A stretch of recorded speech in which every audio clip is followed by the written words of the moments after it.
Hello fellow kaiju fans and kaiju collectors. I'm back for my next Godzilla video, and as you can see, yeah, we're kind of going out of order with my most recent update, mainly just because with Godzilla King of the Monsters coming out this weekend, I wanted to focus on something from the movie.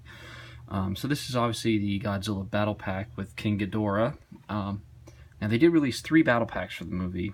This one with Burning Godzilla and Mothra, and the other one with Godzilla and Rodan. The only difference with that one is Godzilla's spikes light up slightly. So yeah, now these run roughly $10 at Walmart. That's where I picked this one up at, and they're a little bit bigger than your average Godzilla Gasapon figure. Just to put it into perspective, yeah, it's just a little bit bigger. I guess you could kind of call them mini figures. They really aren't like an action figure size, your standard 6-inch figure or anything. But they're a good cheap alternative if you can't afford, say, a Bandai figure or Monster Arts or even NECA. Like, if you can't afford those, these make a nice alternative. They're nicely sculpted, they're good hard plastic. So yeah, so on to Godzilla first, because obviously if I move Ghidorah, he's a little top heavy, so he might fall over. So with Godzilla, as far as articulation goes, his head can rotate 360, but it looks a little weird if you try to move it all the way around. The arms can go up and down. You can't really move him past his chest because of the little lip that they put in there. Let me see if I can focus this on it. Is it going to?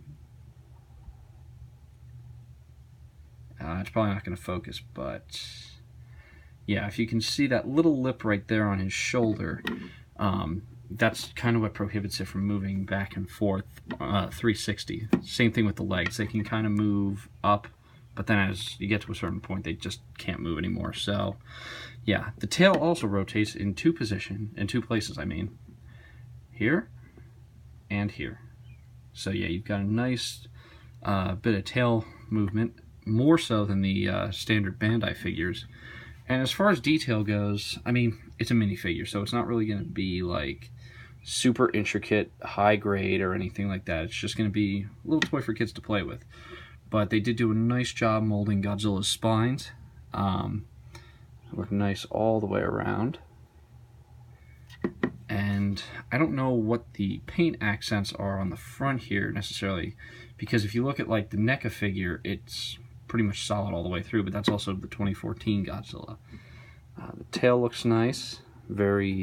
If you look though, it's slightly like a softer color than the than the rest of the figure. So yeah, it just kind of creates a little bit of a paint difference. The face, obviously, it's very small, so it's very hard to get like a whole hell of a lot of detail in there. I mean, like I said, this is just it's mainly used like for a kid's toy, so you're not really expecting like top grade Monster Arts quality, but like I said, it makes a nice little playset, especially something that won't break the bank. So that's Godzilla out of the way.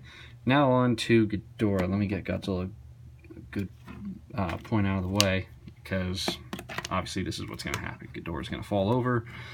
So we'll just go right into his articulation. The wings actually fold out, so you can fold them up. I kind of just, when I have them on the shelf, I just have them down as far as they can go, kind of give him some kind of support on my shelf, because yeah, he still falls over. You can't really do a whole lot with it. And there's like minimal movement in the neck as well. I'm just going to have to lay him down for this. You can move that head slightly.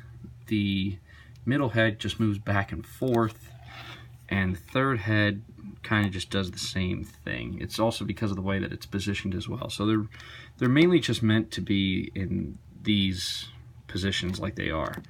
The legs also move.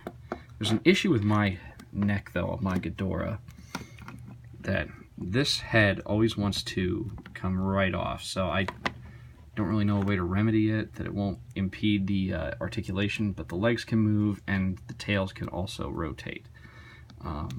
So yeah.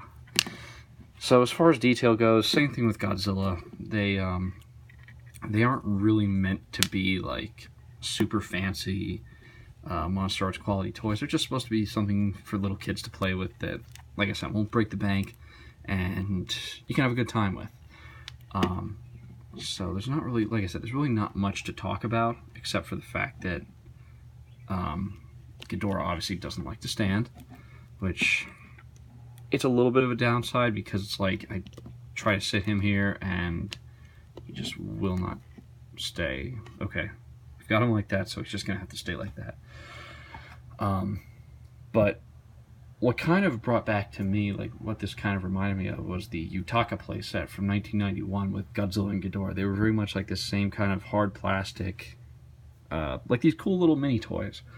And one thing that this also comes with is a little tiny backer. So like, this is supposed to be like a destroyed football or baseball field. So I really don't use this. I'm not really going to use it for anything. It's really kind of irrelevant for me, but it's kind of like a cool addition for kids and for them to use their imagination for stuff. So as far as sizing goes, they're really only in scale with one another. But like to put Godzilla next to Ghidorah just makes Ghidorah look even bigger than it already is. And while we're at it, we might as well get one of the other kaiju in the movie involved, Mothra. So yeah, this is obviously the Pack of Destruction Mothra. And really, Mothra kind of scales with Godzilla a little bit. It doesn't really fit too well, because obviously they've got the legendary Mothra, which is more in scale with this Godzilla, obviously, because it's designed for the movie. But overall, I would highly recommend this if you're looking for something cheap, something cool, like to put on a desk, or just to even, like I said, just have some fun with. Usually Walmart only charges about $9 or $10 for it. I don't know exactly what Target will charge, because this is the only one that I bought thus far. I do want to pick up the ones with Rodan and Mothra as well, just to kind of complete the collection. But yeah, so hope you guys enjoyed the video, and I will get back on track with my update for my next video. Like I said, I just wanted to push this one out quick because of the new movie coming out today. Well, it actually came out yesterday, but anyway, it comes out this weekend. So I'd give it a 4 out of 5. It's not the best, but for what it is, it's definitely a worthwhile buy. Alright, so I will see you guys later.